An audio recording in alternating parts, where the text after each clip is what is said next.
بسم اللہ الرحمن الرحیم رب زدنی علما شهر رمضان الذي أنزل فيه القرآن هدى للناس وبينات من الهدى والفرقان نحمده ونستعينه ونستغفره ونعوذ بالله من شرور أنفسنا ومن سيئات أعمالنا من يهده الله فلا مضل له ومن يضلله فلا هادي له وأشهد أن لا إله إلا الله وحده لا شريك له وأشهد أن محمدا عبده ورسوله يا أيها الذين آمنوا اتقوا الله حق تقاته ولا تموتن إلا وأنتم مسلمون يا أيها الناس اتقوا ربكم الذي خلقكم من نفس واحدة وخلق منها زوجها وبث منهما رجالا كثيرا ونساء واتقوا الله الذي تساءلون به والأرحام إن الله كان عليكم رقيبا يا أيها الذين آمنوا اتقوا الله وقولوا قولا سديدا يصلح لكم أعمالكم ويغفر لكم ذنوبكم ومن يطع الله ورسوله فقد فاز فوزا عظيما أما بعد فإن خير الحديث كتاب الله وخير الهدي هدي محمد صلى الله عليه وسلم وشر الأمور محدثاتها وكل محدثة بدعة وكل بدعة ضلالة وكل ضلالة في النار محترم بھائیوں اور معزز خواتین، آج آپ کے سامنے 14ویں پارے کی تلاوت ہوئی ہے۔ 14ویں پارے کی تلاوت آپ نے سماعت فرمائی ہے۔ 14ویں پارے کے اندر جو 2 صورتیں آپ نے سنی ہیں ان میں زیادہ تر اللہ تبارک و تعالیٰ کی توحید ربوبیت کا ذکر ہے، اور اس کائنات میں پائی جانے والی اللہ کی توحید ربوبیت کی جو دلیلیں ہیں، ایک ایک چیز جو ہے اللہ تبارک و تعالیٰ نے وہ گنائی ہے، اسے بیان کیا ہے، اور اس کے ذریعے سے توحید ربوبیت کے ذریعے سے توحید الوہیت ثابت کی جاتی ہے۔ توحید الوہیت کا مطلب کہ وہی تنہا عبادت کے لائق ہے، جب اکیلا وہی خالق ہے، مالک ہے، اور پوری کائنات کا نظام چلاتا ہے، ہر چیز اس کے ہاتھ میں ہے، تو تنہا عبادت اسی کی ہونی چاہیے۔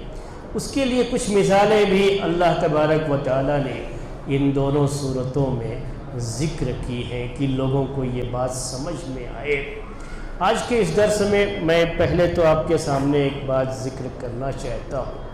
قرآن کی یہ آیت جو آج آپ نے سنی ہے کہ اِنَّا نَحْنُ نَزَّلْنَا الذِّكْرَ وَإِنَّا لَهُ لَحَافِظُونَ۔ یاد رکھیے کہ یہ رمضان کا یہ مہینہ، اور پھر رمضان کے مہینے میں ہم لوگ جو اکٹھا ہوتے ہیں اور یہ آپ تراویح کی نماز پڑھتے ہیں اور اس میں قرآن کی تلاوت سنتے ہیں، یہ جو ساری چیزیں ہیں کیا ہے؟ یہ قرآن سے تعلق رکھتی ہے، اور اصل اس آیت میں اللہ تبارک و تعالیٰ نے اسی کے بارے میں بیان کیا ہے۔ ہم چاہتے ہیں کہ تھوڑی دیر اسی آیت کے بارے میں سوچیں۔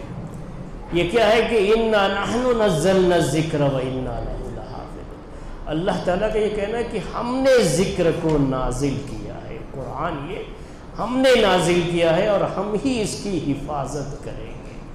یہ اللہ تبارک و تعالیٰ کا وعدہ ہے، اور اللہ تعالیٰ نے ایسا سسٹم رکھا ہے قرآن کے لیے، جو اللہ تعالیٰ نے پہلے کتابیں نازل کی تھیں ان کے لیے یہ سسٹم نہیں تھا۔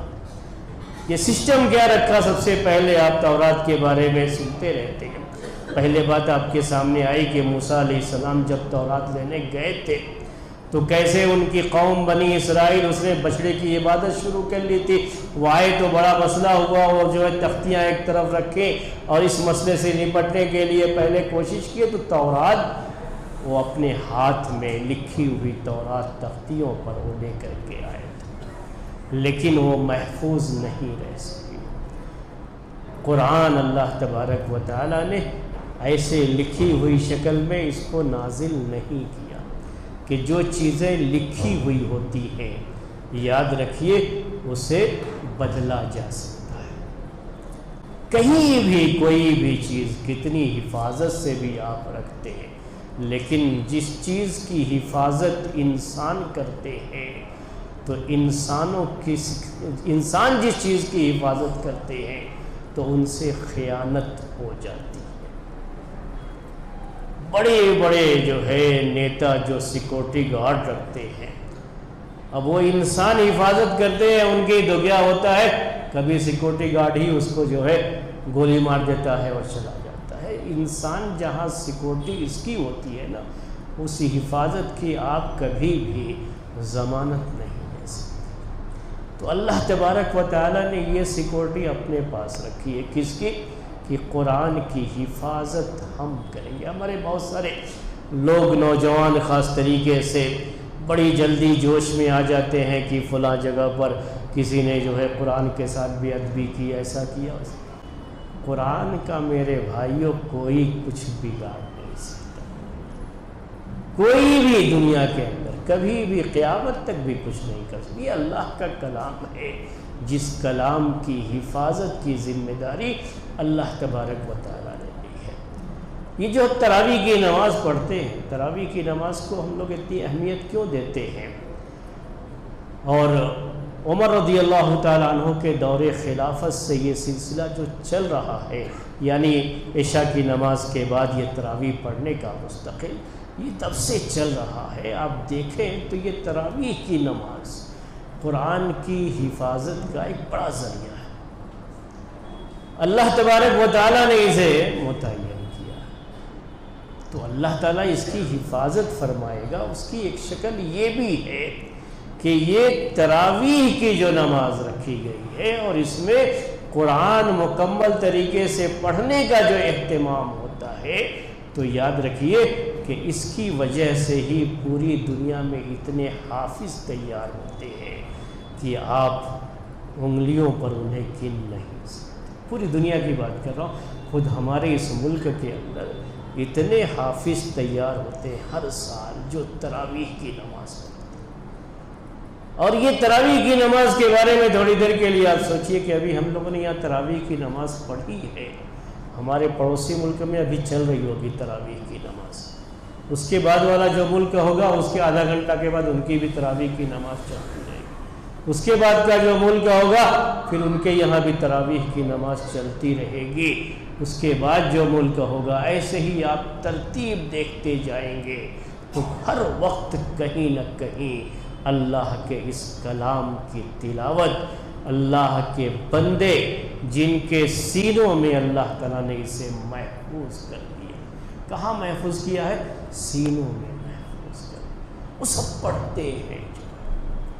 ہمارے اس ملک میں اللہ کا کرم ہے، اتنے حافظ کہ ہر ایک کو مسجد میں تراویح کی نماز پڑھانے کے لیے جگہ نہیں ملتی. کتنے ہیں جو گھروں کے اندر پڑھاتے ہیں یا مختلف جو ہے کہیں حال میں کہیں کسی جگہ کو لے کر کے وہ تراویح کا اہتمام کرتے ہیں، وہاں پڑھاتے ہیں.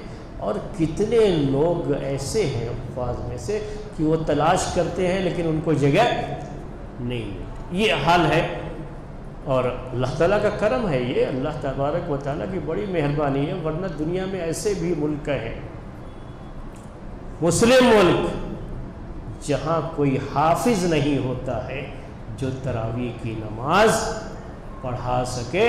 تو جب کسی کو متعین کرتے ہیں تراویح کی نماز کے لیے تو آپ دیکھیں گے کہ وہ قرآن دیکھ کے پڑھتا ہے، کیونکہ کوئی حافظ نہیں ہوتا. تو ایسا بھی ہے، وہ قرآن دیکھ کے پڑھتے ہیں، آپ دیکھیں گے تو، کیونکہ وہاں حافظ نہیں ہے. لیکن ہمارے اس ملک میں اتنے حافظ، اتنی ساری مسجدیں، اور پھر ان مسجدوں میں اتنے سارے حافظ. اور اس کے علاوہ بھی پھر میں نے آپ سے کہا کہ بہت ساری جگہوں پر ایسا ہے کہ مسجد نہیں، دوسری جگہوں پر بھی لوگ تراویح کی نماز کا اہتمام کرتے ہیں، پڑھتے ہیں. اور یہ بچے پورا قرآن اپنے سینوں میں یاد کر کے تراویح کی نماز پڑھاتے ہیں. کوئی دیکھ کے نہیں پڑھتا ہے، سب جو ہے یاد کر کے، انہیں اچھی طرح سے یاد ہے قرآن. اور یہ بھی ہم نے دیکھا، یہ میرا تجربہ ہے، میں نے اپنی زندگی میں جو دیکھا ہے وہ یہ کہ حافظ تو دنیا میں بہت ہو جاتے ہیں، لیکن حقیقت میں انہی کو قرآن یاد رہتا ہے جو تراویح کی نماز پڑھاتے ہیں۔ جو حافظ ہیں اور تراویح کی نماز نہیں پڑھاتے ہیں تو سمجھیے کہ انہیں قرآن یاد نہیں ہے، ان کے پاس ڈگری ہے لیکن ان کو قرآن صحیح سے یاد نہیں ہے۔ تو یہ بہت بڑا ذریعہ ہے تراویح کی نماز، جس کے ذریعے سے اللہ تبارک و تعالیٰ نے قرآن کو محفوظ رکھا ہے، سینوں میں محفوظ رکھا ہے۔ ابھی صرف یہی نہیں ہے انہیں بچے یاد کرتے ہیں، ابھی جو ہے میں نے سنا کہ جو ہے بچیاں بھی پورا قرآن یاد، پہلے ایسا ہوتا تھا کہ جو ہے چند پارے یاد رکھتے تھے، آپ میں سے ہر کسی کو بھی قرآن کی بعض صورتیں یا بعض پارے ہر ایک کو یاد ہوتے ہیں۔ کوئی مسلمان ایسا نہیں ہے جس کا سینہ قرآن کی چند آیتوں کے لیے اس کا سینہ جگہ نہ ہو اس کی حفاظت کے لیے۔ ہر مسلمان کے دل میں قرآن کی چند صورتیں یا چند پارے ہر ایک کو یاد ہوتے ہیں، یہ ہر مسلمان کے ساتھ ہے۔ لیکن میں تو بات ان کی کر رہا ہوں جنہوں نے پورا قرآن یاد کر رکھا ہے۔ تبھی بہت ساری بچیاں پورے قرآن کو یاد کر کے جگہ جگہ تراویح کی نماز وہ پڑھا رہی ہیں۔ ظاہر سی بات ہے کہ لڑکیاں مسجد میں تو نماز نہیں پڑھا سکتی یا اور کسی ایسی جگہ پہ نماز نہیں پڑھا سکتی، ان کے پیچھے مرد نماز نہیں پڑھ سکتے، یہ جو ہے شریعت کے اندر چیز نہیں رکھی گئی ہے۔ تو ایسی ہی کوئی جگہ ہوگی جہاں صرف عورتیں ان کے پیچھے نماز پڑھتی ہوں اور وہ پڑھائیں تو یہ جائز ہے، پیچھے بھی نہیں، ان کو ساتھ میں ہی کھڑے ہونا پڑتا ہے۔ عورتوں کی امامت کے لیے مسئلہ بھی ہے کہ ان کو سب کے بیچ میں ہی کھڑا ہونا پڑتا ہے، وہ آگے لیڈ نہیں کر سکتی آگے جو ہے۔ تو یہ بات میں نے ضمناً کہہ دی، لیکن مجھے پتہ ہے کہ بھی بہت سی بچیاں یہ پورا قرآن یاد کر کے تراویح کی نماز پڑھا رہی ہیں، ان کے لیے بھی بڑی خوشی کی بات ہے، سب کے لیے بھی خوشی کی بات ہے، اور عورتوں کو خاص طریقے سے ان کے پیچھے پڑھنا بھی چاہیے، اس سے ان کی حوصلہ افزائی ہوتی ہے، اور اس طرح سے تھوڑا ان کے لیے بھی ایک پہلو ہوتا ہے کہ انہوں نے یاد کیا ہے، جب ان کے پیچھے کوئی نماز پڑھتا ہے تو ان کو بھی اچھا لگتا ہے کہ ہمارے پیچھے بھی اتنے لوگوں نے نماز ادا کی ہے۔ تو یہ میں بتا رہا تھا آپ کو کہ یہ قرآن کی حفاظت کی ذمہ داری اللہ تعالیٰ نے لی ہے، اور یہ کیسے اس کی حفاظت، پہلے تو لوح محفوظ میں وہ پہلے ہی سے اس کی حفاظت ہو رہی ہے، لیکن اس کے علاوہ بھی جب دنیا میں اسے نازل کیا گیا ہے تو دنیا میں بھی یہ قرآن مسلمانوں کے سینوں میں محفوظ ہے۔ صرف یہی نہیں ہے کہ قرآن محفوظ ہے، میں آپ کو قرآن کے تعلق سے 4 چیزیں بتاتا ہوں کہ اللہ تبارک و تعالیٰ نے قرآن کی حفاظت کی ہے، تو وہ 4 چیزیں بھی ابھی تک محفوظ ہیں، کیونکہ اگر وہ 4 چیزیں محفوظ نہیں رہیں گی تو قرآن کی بھی حفاظت کا کوئی فائدہ نہیں ہے۔ اصل قرآن کو محفوظ ہونا ہے تو قرآن پر عمل بھی ہونا ہے، قرآن کو سمجھنا بھی ہے، اس کی تفسیر بھی ہے، قرآن کو سمجھنے کے لیے، اس پر عمل کرنے کے لیے احادیث بہت ضروری ہے۔ تو حدیث کی حفاظت کے بغیر قرآن بھی نہیں سمجھا جا سکتا۔ تو اسی وجہ سے قرآن کی حفاظت کے ساتھ ساتھ اللہ تبارک و تعالیٰ نے حدیثوں کی حفاظت کا بھی انتظام کیا۔ ایک تیسری چیز کیا ہے، یہ دو چیز ہو گئی، تیسری چیز کیا ہے کہ قرآن کی زبان کی بھی اللہ تعالیٰ نے حفاظت کی۔ قرآن کی جو عربی زبان ہے، اس زبان کو مٹانے کے لیے بڑی کوشش کی گئی ہے، اس کی پوری تاریخ ہے، اتنی کوشش کی گئی ہے مٹانے کے لیے۔ اور خاص طریقے سے مصر کی سرزمین، مصر جسے آپ ایجپٹ کہتے تھے انگلش میں، بہت سنا ہوگا آپ نے کہ بڑے بڑے قاری جو ہے قرآن کی تلاوت کرنے والے مصر کے ہوا کرتے تھے، ان کی قراتیں بڑی مشہور ہوا کرتی تھی، اور آج بھی قرآن کے بڑے بڑے قاری جو ہے وہ مصر کے ہی ہیں۔ اسی طرح سے عربی زبان مصر والوں کی بڑی اچھی زبان مانی جاتی تھی، بڑی معیاری زبان مانی جاتی تھی، اسٹینڈرڈ جسے آپ کہتے ہیں، یعنی وہ زبان جو قرآن کی زبان ہے، وہ زبان عربی زبان وہی اسٹینڈرڈ زبان ہے عربی جو۔ دنیا کی جتنی بھی زبانیں ہیں میرے بھائی، وقت کے لحاظ سے زبانیں بدلتی رہتی ہیں، زبان اپنی اصلی حالت پر باقی نہیں رہتی ہے۔ آج جو ہم اردو زبان بولتے ہیں، اردو زبان سمجھتے ہیں، آج سے 100 سال پہلے جو اردو تھی، اگر وہ اردو میں آپ کے سامنے بیان کروں تو آپ نہیں سمجھ پائیں گے۔ اتنی زیادہ یہ زبان چینج ہو چکی ہے، تبدیل ہو چکی ہے، حالات کے لحاظ سے زبانیں بدلتی ہیں۔ مجھ سے بہتر آپ انگلش کے بارے میں جانتے ہیں کہ کس طرح سے اس میں بھی زبان جو کلاسیکل جو ہے اور ماڈرن جو لینگویج ہوتی ہے، دونوں میں کافی تبدیلیاں ہو چکی ہوتی ہے۔ عربی کے بارے میں بھی لوگوں نے بہت کوشش کی۔ مصر جو جگہ تھی، جو مصر جو ملک ہے یہ، اور جہاں کی عربی بڑی اچھی مانی جاتی تھی، اصل اسی کو لوگوں نے ٹارگٹ کیا کہ یہاں کی زبان خراب کر دی جائے۔ مصر کی زبان، آپ جائیں مصر کے لوگوں سے بات کریں گے، ان کی بات سنیں گے تو کوئی اور زبان لگتی ہے، وہ عربی زبان نہیں، وہ قرآن کی زبان نہیں۔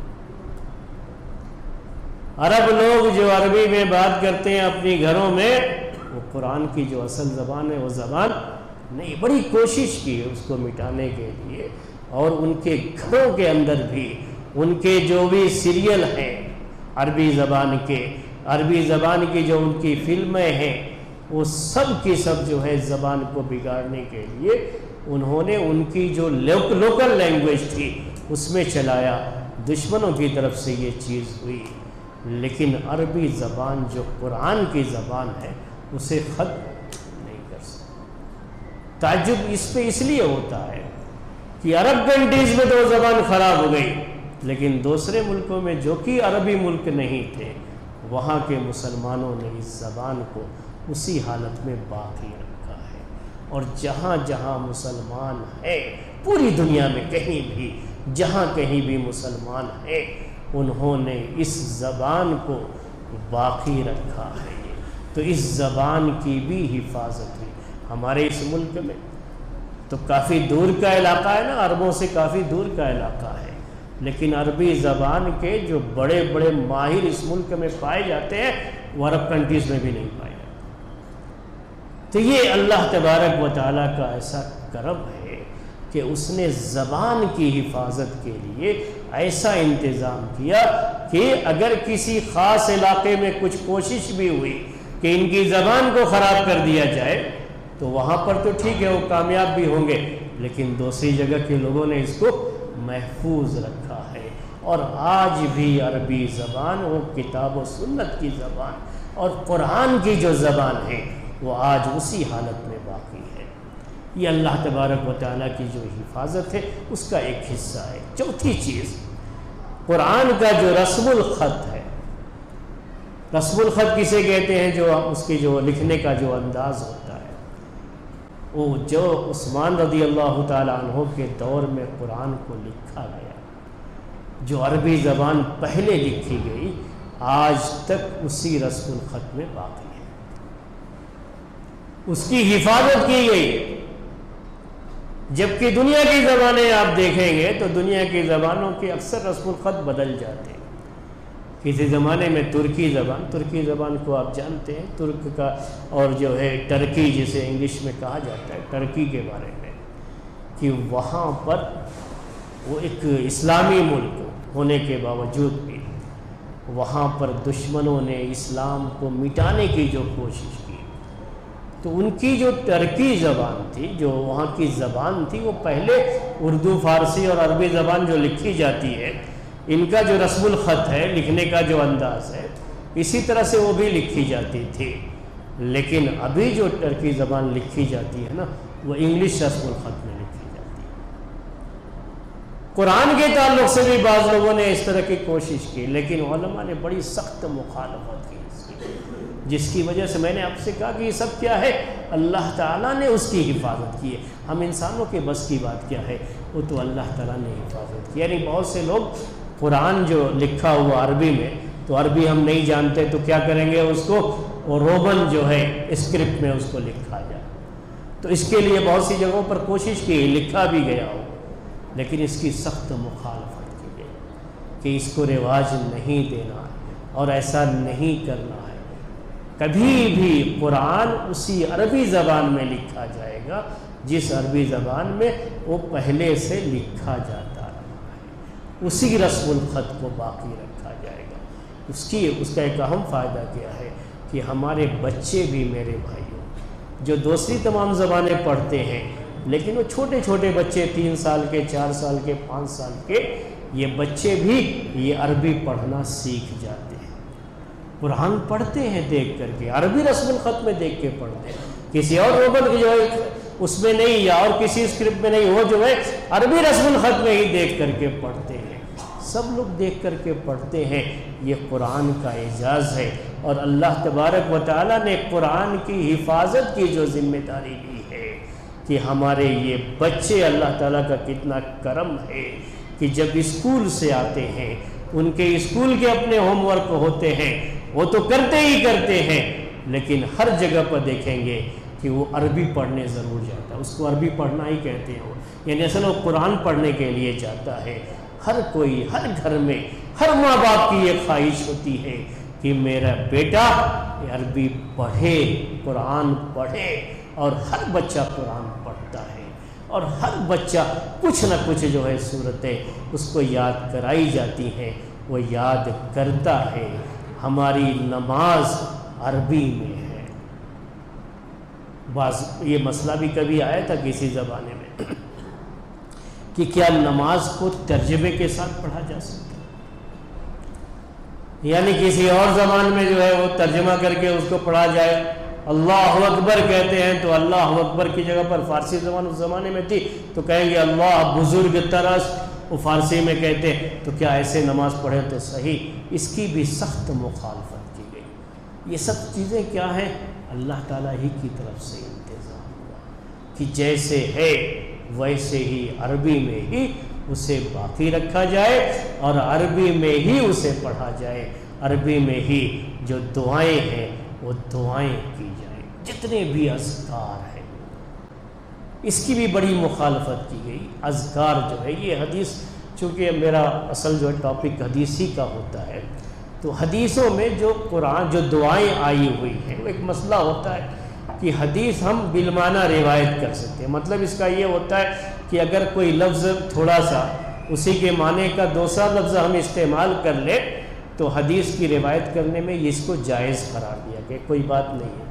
لیکن اگر دعا ہے، ذکر ہے، تو وہاں محدثین بڑے سخت تھے کہ اس کو اسی لفظ کے ساتھ یاد کیا جائے جو اللہ کے رسول صلی اللہ علیہ وسلم نے بتایا ہے، اور اسی طریقے سے اس کو پڑھا جائے، اس میں تبدیلی نہ کی جائے، یعنی زبان کا بھی وہی زبان رہے، وہی عربی زبان، اسی میں یاد کر کے اور اسے پڑھا جائے۔ تو میرے بھائیوں دیکھیے، آپ سب لوگ جانتے ہیں کہ آپ لوگ سارے اذکار جو ہیں جس کی آپ پابندی کرتے ہیں، تو یہ اذکار کس زبان میں ہے؟ عربی زبان۔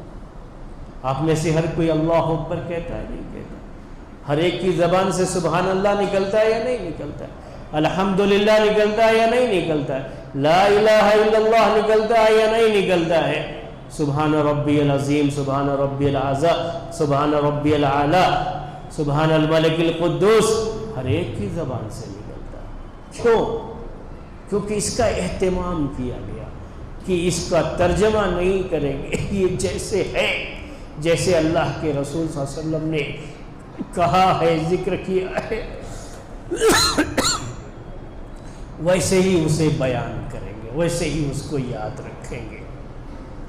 تو اللہ تعالیٰ نے قرآن کی حفاظت فرمائی میرے بھائیوں، اور قرآن کی حفاظت کا ہی ایک حصہ یہ بھی ہے کہ اللہ تبارک و تعالیٰ نے قرآن کی حفاظت کے ساتھ ساتھ اس کی زبان کی بھی حفاظت کی۔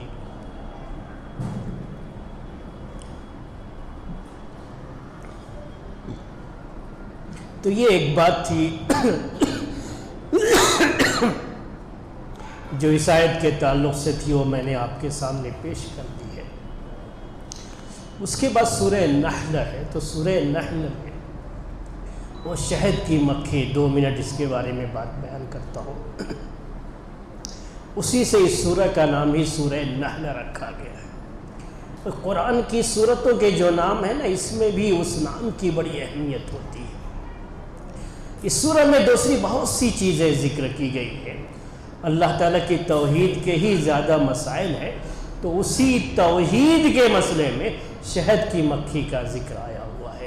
یعنی شہد کی مکھی کے بارے میں آپ غور کریں اگر، کہ شہد کی مکھی اللہ تعالیٰ نے ہی اس کو وحی کی، اس میں بھی وحی کا لفظ آتا ہے، یعنی شہد کی مکھی کے دل میں اللہ تعالیٰ کی طرف سے وہ ایک ہدایت ہوتی ہے کہ یہ مکھی جو ہے کہاں کہاں اپنے چھتے لگائے گی، درختوں پر، ایسے ہی جو ہے مکانوں کی چھتوں پر، پہاڑوں کی چوٹیوں پر یہ اپنے چھتے لگاتی ہے، اور اس کے بعد جو شہد اس کے بنتا ہے، وہ چھتا جو ہے اس کا وہ اپنی جگہ پر خود بھی بہت بڑی اہمیت ہے اس کی، لیکن شہد کا ذکر کرتے ہوئے اللہ تعالیٰ نے کہا کہ اللہ تعالیٰ نے اس مکھی کو حکم دیا ہے، وحی کا لفظ آتا ہے قرآن میں، وحی کیا ہے کہ جاؤ جا کر کے طرح طرح کے پھولوں کا رس چوس کر کے آؤ۔ وہ بھی پھول کیسے ہو، زیادہ وہ پھول ہوتے ہیں جو فروٹس کے جو ہے ہوتے ہیں، یعنی ڈرائی فروٹس جو ہوتے ہیں اس کے جو پھول آتے ہیں، تو اس کو چوز کر کے خاص طریقے سے ان پھلوں کو جو ہے چوز کر کے، اسی لیے جو لفظ آیا نا اس کے معنی اردو میں ہم پھل کرتے ہیں، یعنی فروٹ کرتے ہیں، فلاور نہیں کرتے جو ہے، تو فلاور کے لیے بھی عربی زبان میں لفظ آتا ہے، وہ لفظ نہیں یوز کیا گیا ہے۔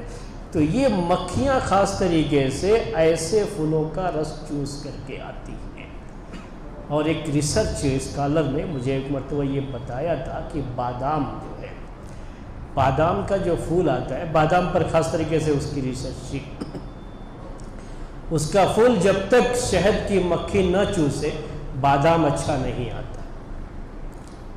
وہ اللہ تبارک و تعالیٰ کا حکم ہوتا ہے ان پھلوں کو چوس کر کے، جب وہ آتی ہے یہ شہد کی مکھی اور وہ شہد جو نکلتا ہے تو اس میں اللہ تعالیٰ نے شفا رکھی ہے۔ وہ شہد، یہ شہد کیا ہے؟ طرح طرح کے ان پھلوں کا، ان پھولوں کا وہ رس ہے، اور وہ جو ایک اس کا پروسیسنگ سسٹم جو اس مکھی کے اندر رکھا گیا ہے، اس سے گزر کر کے جب یہ شہد بنتا ہے تو ہماری صحت کے لیے بہت مفید ہے، جس کے بارے میں اللہ تعالیٰ نے خود کہا کہ اس میں شفا ہے یہ لوگوں کی۔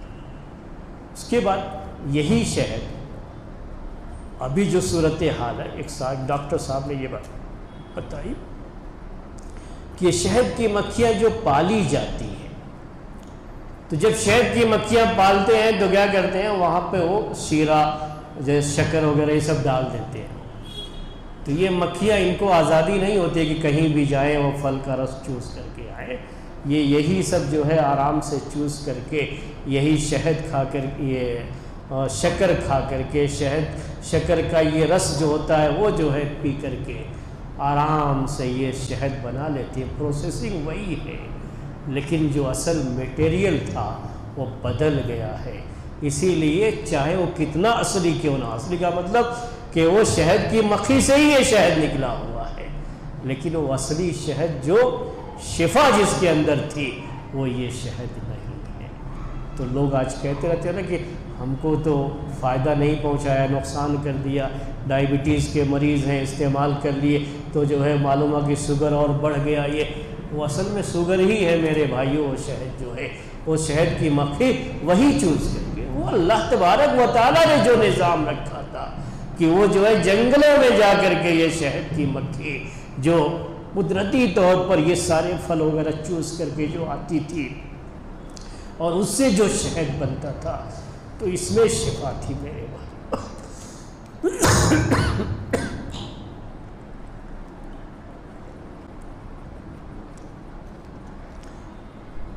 تو یہ چند باتیں تھیں بہرحال آج کی تراویح کی، اسی پر آج کا درس ختم کرتے ہیں۔ سبحانک اللہم و بحمدک اشہد ان لا الہ الا انت استغفرک و اتوب